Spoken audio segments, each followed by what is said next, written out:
வணக்கம். இது சம்பிரதான charitable trust. அடுத்தடுத்து கேள்விக்கரைகள். குவைத்திலிருந்து ஒரு நண்பர் ஒரு கேள்வியை கேட்டிருக்கின்றார். குருஜி,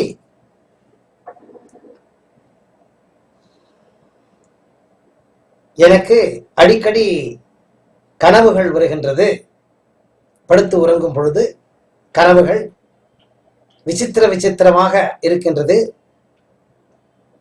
இந்த கனவுகள் ஏன் வருகின்றன? இந்த கனவிற்கு ஏதாவது அர்த்தம் உண்டா? கனவிற்கும் பூர்வ ஜென்மக்கும் ஏதாவது தொடர்பு உண்டா?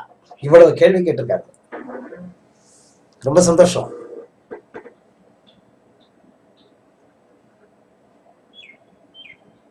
கனவுங்கிறது என்ன?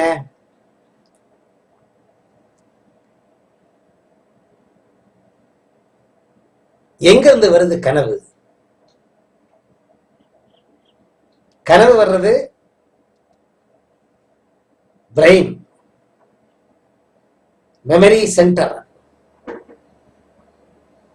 Subconscious brain.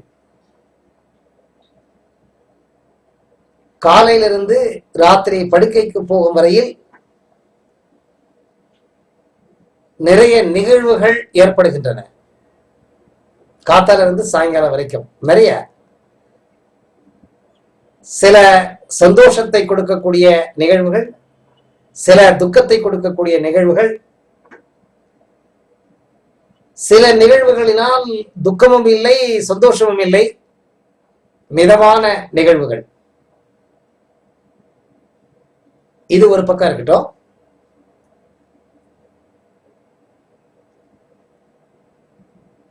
பூர்வ ஜென்ம கர்ம பலன்களுக்கு தகுந்தபடி கடவுள் ஒரு சாப்ட்வேரை ரெடி பண்ணி உங்க தலைக்குள்ள போட்டுடுறாரு. அப்பவே சொல்லியிருக்கேன் நான்.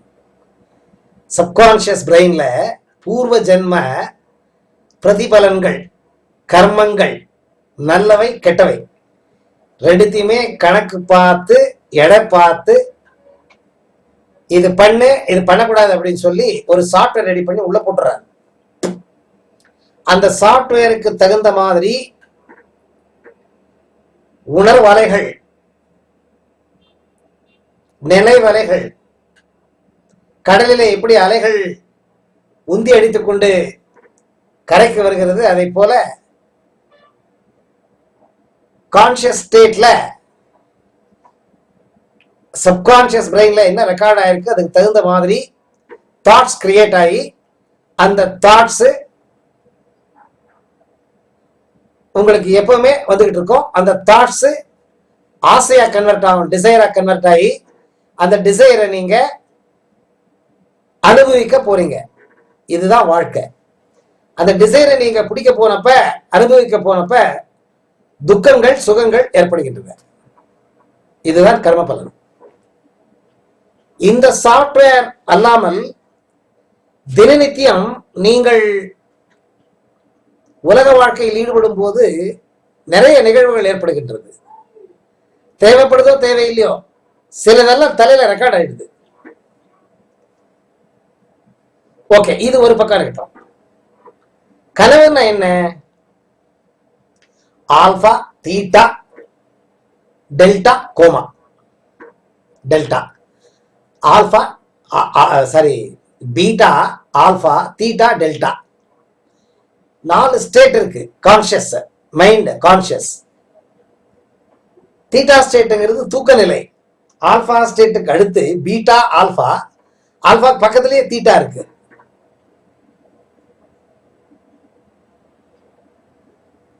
Subconscious brain memory centre. அந்த மெமரி சென்டர்ல என்ன ரெக்கார்ட் ஆயிருக்கு, அது தின வாழ்க்கையில் ஏற்பட்டிருக்கின்ற நிகழ்வுகளாக இருக்கலாம், பூர்வ ஜென்ம கர்ம பலன்களினால் ஏற்படும் நினைவலைகளாகவும் இருக்கலாம். அது பவுன்ஸ் ஆயிட்டே இருக்கு. சில இமேஜஸ் வரும், நினைவலைகள் இமேஜ்களா கிரியேட் ஆகி அது கண்ணை மூடிட்டு இருந்தாலும் கண்ணு திறந்துகிட்டு இருக்கிறப்ப என்ன நமக்கு தெரியுது, அந்த மாதிரி ஆக்சுவல் நீங்க தூங்கிட்டு இருக்கீங்கிற உணர்வே இருக்காது. நிஜ வாழ்க்கையில பார்க்குற மாதிரி ஃபிகர்கள், இமேஜ்கள் கண் முன்னாடி வரும். லைஃப் ஃபிகர்ஸ் எல்லாமே நிஜமா நடக்கிற மாதிரி இருக்கும்.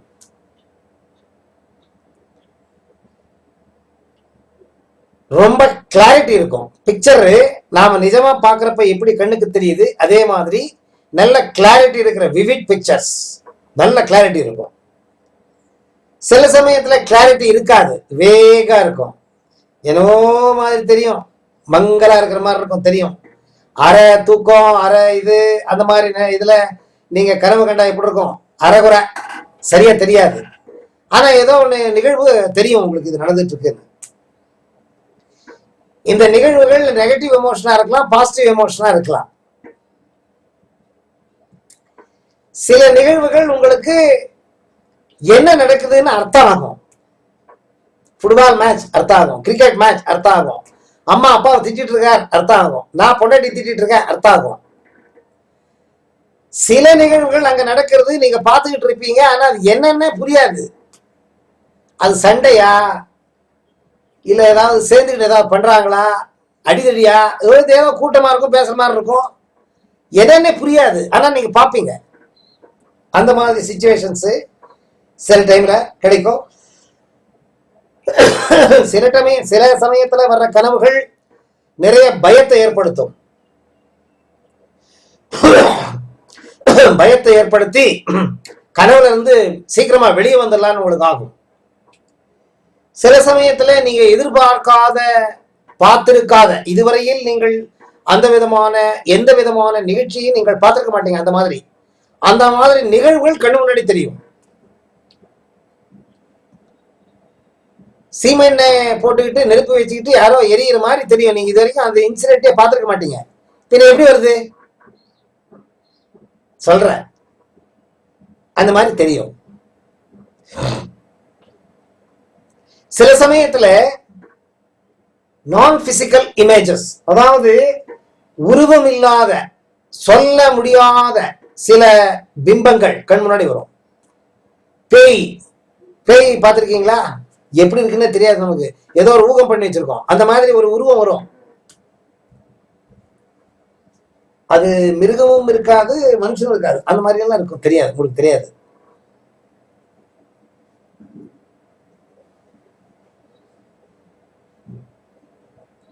நிறைய கன்ஃபியூஷன்ஸ் ஆகும். அதாவது இது என்னத்துக்காக வருது, அதாவது நீங்க அட்டாச்சா இருப்பீங்க சில சமயத்துல நான் அட்டாச்சு, டிட்டாச்சா இருப்பீங்க. கன்ஃபியூஸ் ஆயிடும் உங்களுக்கு. அது என்னன்னு அர்த்தம் ஆனாதான் நீங்க அது கூட போய் சேர்ந்துப்பீங்க. அர்த்தம் ஆகாத கனவு கூட நம்ம சேர்ந்துக்க மாட்டோம். மிஸ்டி, ஆச்சரியப்படக்கூடிய சில நிகழ்வுகளை பார்க்கலாம். வானத்துல பறக்கிற மாதிரி இருக்கும், தண்ணிக்குள்ள சமுத்திரத்துக்குள்ள போற மாதிரி எல்லாம் இருக்கும், விசித்திரமா இருக்கும். உங்களுக்கு நீங்க அதெல்லாம் பண்ணிருக்கவே மாட்டீங்க, செஞ்சிருக்க மாட்டீங்க. அந்த மாதிரி நிகழ்வுகள் உங்களுக்கு தெரியும், நீங்க இன்வால்வ் ஆயிருப்பீங்க, எல்லாம் தெரியும்.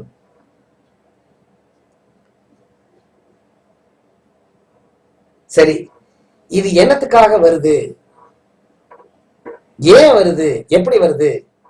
இது வரதுக்கு காரணம் என்ன? நான் அப்பவே சொன்னேன், தின வாழ்க்கையில காத்தால இருந்து ராத்திரி வரைக்கும் நடக்கிற நிகழ்வுகள் சப்கான்சியஸ் பிரெயின்ல அரைக்குறையா ரெக்கார்ட் ஆயிருக்கும். ஃபுல்லா ரெக்கார்ட் ஆயிட்டுன்னா வராது, அரைக்குறையா ரெக்கார்ட் ஆயிருக்கும். அது ஆகணுமா வேணாமா தெரியாது. பூன்சாய் வந்துட்டே இருக்கும். 2 நாள் 3 நாள் வேணா கண்டிஷன் வரும், சொல்ல முடியாது. இது ஏன் வருதுன்னு கேட்டீங்கன்னா, தலையில சில தேவைப்படாத விஷயங்கள் எல்லாம் ரெக்கார்ட் ஆயிருக்குன்னா அதெல்லாம் வெளியே எடுத்து போட்டுட்டே இருக்கும். அடுத்த நாள் என்ன நீங்க செய்ய போறீங்க அதை ரெக்கார்ட் பண்ணிக்கிறதுக்காக இன்னைக்கு தேவைப்படாத நிகழ்வுகள் என்னென்ன உங்க தலைக்கு வந்திருக்குது. இப்ப நாம கம்ப்யூட்டர்ல சில ஃபைல்கள் எல்லாம் உட்காந்துக்கிட்டு கிளியர் பண்ணுவோம், அன்வான்ட் ஃபைல்ஸ் டெலிட் கொடுத்துட்டு இருப்போம். அந்த மாதிரி இங்க சில தேவைப்படாத ஃபைல்கள் எல்லாம் ரெக்கார்ட் ஆகிறதுக்காக வெயிட் பண்ணிட்டு இருக்கோம். அது தேடி வெளியே வந்து டெலிட் ஆயிட்டு இருக்கும்.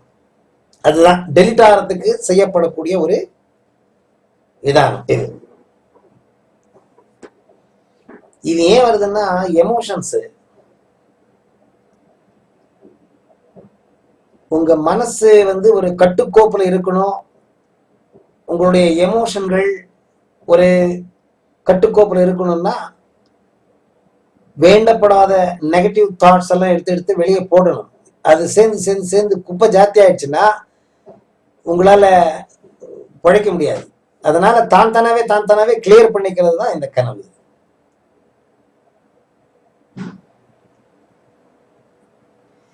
சில லைவ் பிக்சர்ஸ் எல்லாம் வரும் கண்டினியூஸா, ஒரு ½ hour 1 hour 2 hours.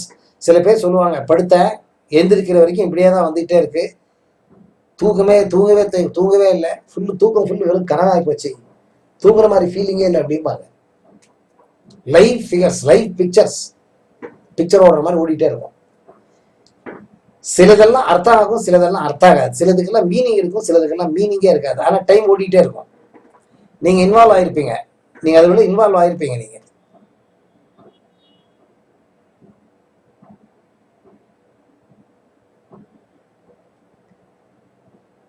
Unconscious brain அப்படின்னு என்ன சொல்றோம்? Conscious, subconscious, unconscious. அதாவது இந்த 3வது ஸ்டேஜ், தீட்டா ஸ்டேஜுக்கு மேல இன்னொரு ஸ்டேஜ் இருக்கு. அந்த ஸ்டேஜுக்கு போனீங்கன்னா உங்களுக்கு தெரியாத சில விஷயங்கள், உங்க வாழ்க்கையில என்ன நடந்திருந்தது போன ஜென்மத்துல, அதெல்லாம் வெளியே வர ஆரம்பிச்சிடும். இது நீங்க தியானத்துல சமாதி நிலைக்கு போறீங்கன்னா தியானத்துல இதெல்லாம் உங்களுக்கு உணர்வுகள் எல்லாம் ஏற்படும். அது தெரியாமையே வைப்ரேட் ஆகி வெளியே வந்துடும், லீக் ஆகும். அது லீக் ஆகிறது தான் கனவு. அன்கான்சியஸ்ல இருந்து டெத்துக்கு போய் அங்க லீக் ஆகிறது சப்கான்சியஸ்க்கு வந்து, கான்சியஸுக்கு வராது, சப்கான்சியஸ்லி குதிச்சுட்டு இருக்கும். அதுதான் உங்களுக்கு இந்த மாதிரி தெரியும். சிலதுக்கெல்லாம் டைரக்ட் மீனிங் நாம கண்டுபிடிச்சிக்கலாம். சிலது, அதாவது நாம ஏதோ ஒன்று பிளான் பண்ணி வச்சிருப்போம், அதுக்கு என்ன டெசிஷன் எடுக்கிறதுன்னு தெரியாம படுத்து தூங்கிட்டு இருப்போம், கனவுல வந்து ஒரு டெசிஷன் கொடுக்கும், தெரிஞ்சுக்கலாம். சிலதெல்லாம் சைக்கலாஜிக்கல், என்ன நிகழ்வு நடந்திருக்கு அதுக்கும் உங்களுக்கும் என்ன சம்பந்தம் அப்படின்னு சைக்கலாஜிக்கல் டெஸ்டிங் பண்ணா அது தெரிஞ்சிடும். அது இன்டைரக்ட் மீனிங்கை கொடுக்கும். இது என்னன்னு கேட்டீங்கன்னா, நிறைய மெமரி சர்க்கியூட்ஸ் இருக்கு, உள்ள மெமரி ரேக்ஸ் இருக்கு, அதுக்கெல்லாம் சர்க்கியூட்ஸ் இருக்கு. எப்படி இந்த கம்ப்யூட்டர்ல சர்க்கியூட் போர்டு போட்டிருக்கோம் அந்த மாதிரி இதுக்கு நிறைய மெமரி சென்டர் ரேக்கா உள்ள ஜோடிச்சு வச்சிருக்கிறது. சர்க்கியூட்ஸ் ஒன்று கனெக்ஷன் இருக்கு. சில சமயத்துல அது எத்தனாவது ரேக்ல இருந்தோ சில சர்க்கியூட்டுங்க கனெக்ஷன் விட்டு போயிடும். இன்டாக்டா இருக்கணும், இன்டாக்டா இருக்காது, அதெல்லாம் ரீபவுன்ஸ் ஆகி வெளியே வந்துடும். அது ஒரு ப்ராப்ளம்.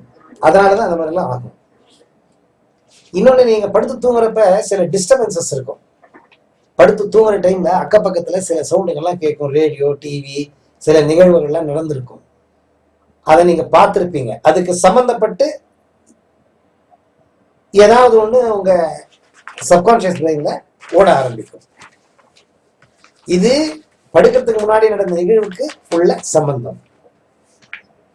இதுக்கு நீங்க ஒன்றும் பயப்பட வேண்டிய அவசியம் இல்லை. அதாவது இது என்னன்னு கேட்டீங்கன்னா, இது ஒரு கிளென்சிங் ப்ராசஸ். இந்த கம்ப்யூட்டர்ல நாம சாதாரணமா வாரத்துக்கு ஒரு தடவை 15 நாளைக்கு ஒரு தடவை உட்காந்துக்கிட்டு என்னென்ன ஃபைல்கள் ஸ்டோர் பண்ணிருக்கோம், அது வேண்டாம் அதெல்லாம் கிளட்டர்ஸ் சொல்லுவாங்க. அந்த கிளட்டர்ஸ் எல்லாம் ரிமூவ் பண்றது கம்ப்யூட்டர் கிளட்டர்ஸ். அந்த மாதிரி இது தானாவே parasympathetic nervous system it does is action. அதனால நீங்க பயப்பட வேண்டிய அவசியம் இல்லை. சில சமயத்துல பிரெயின் சர்க்கியூட்ஸ் அதனுடைய இன்னர் சர்க்கியூட் கனெக்ஷன்ஸை விட்டுடும். அது விட்டுடுச்சுன்னா இது ஒண்ணுக்குன்னு சேர்றதுக்காக தவிக்கும். அது தவிக்கிற தவிப்புல இருக்கிற அந்த மெசேஜஸ், இன்ஃபர்மேஷன்ஸ் எல்லாம் வெளியே வரும். அதுதான் கனவு. சிலதெல்லாம் இந்த பூர்வ ஜென்மத்துல நீங்க என்ன பண்ணிருப்பீங்க, அதனுடைய கண்டினியூஷன்ல வர்ற சில தாட்ஸ், அதை அனலைஸ் பண்ணி பார்த்தா எது என்னன்னு தெரியும். ஆனா இது வரைக்கும் நிறைய ரிசர்ச் எல்லாம் பண்ணியிருக்காங்க, சரியா எதையுமே கண்டுபிடிச்சு யாராலுமே சொல்ல முடியல. ஸோ இதை பத்தி அதிகமா நீங்க தலையை கெடுத்துக்க வேண்டிய அவசியம் இல்லைன்னு நான் நினைக்கிறேன். ஆனா இது ரொம்ப ஆழமா நீங்க போய் தீர்க்கமா யோசிக்க பார்த்தீங்கன்னா சில சமயம் சில விடைகள் கிடைக்கும்.